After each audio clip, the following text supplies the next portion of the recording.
Welcome back to my YouTube channel. So in this video, we are going to watch the Old Man and His God books part 2. If you haven't watched my part first, so don't worry. You will search here, and I will upload here an I icon, and we can say a link of that video, and you will watch after that video. Okay, so let's get started.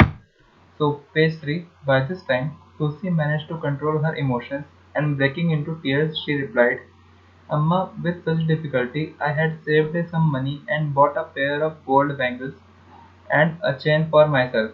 It was with my own hard earned money, and do you know what this fellow has happened? He has gone and mortgaged them in order to start a pawn shop. Is it fair? How can you ask me to be cool? They were my life savings. I know Alka Amma has done important work today, but I could not control my anger when he told me this in the morning. I stood and consoled her for some time. My work involves talking to many people like her who are grappling with basic day-to-day survival issues and have nothing to do with the glitz and glamour that many of us take for granted. In any case, being a character, I am quite used to giving sermons whether they are wanted or not. As we backed home, Alka was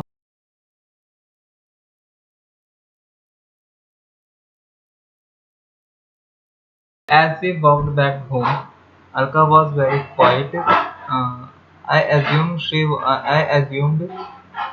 she was worried thinking of all the household work piled up for her.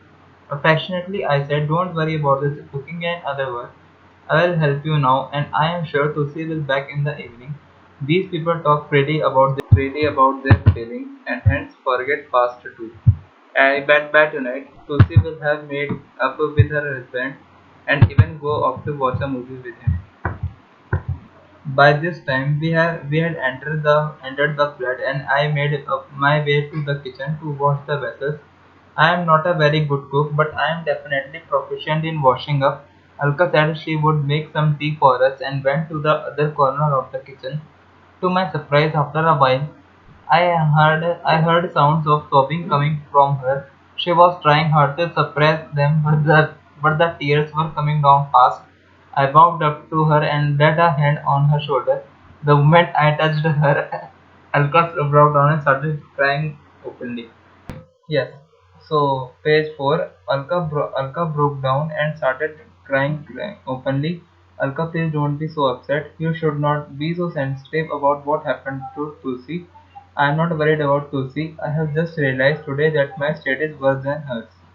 I was stunned at her words. She went on, "It took a great deal of effort for us to buy this flat.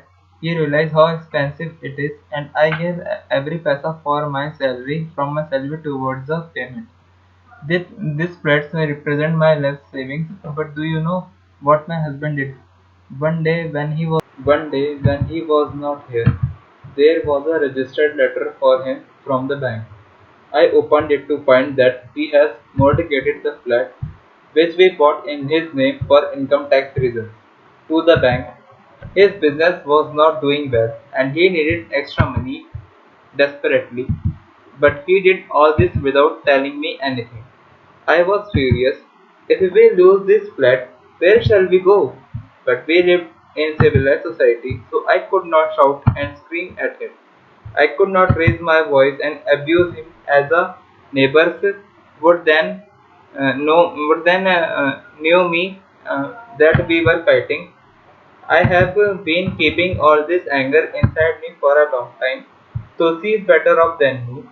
At least she has the freedom I had in my mind about Olga from our school days.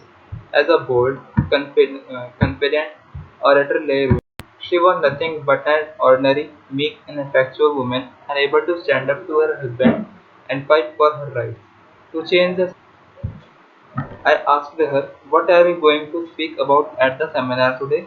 Ironically, the answer came freedom of speech.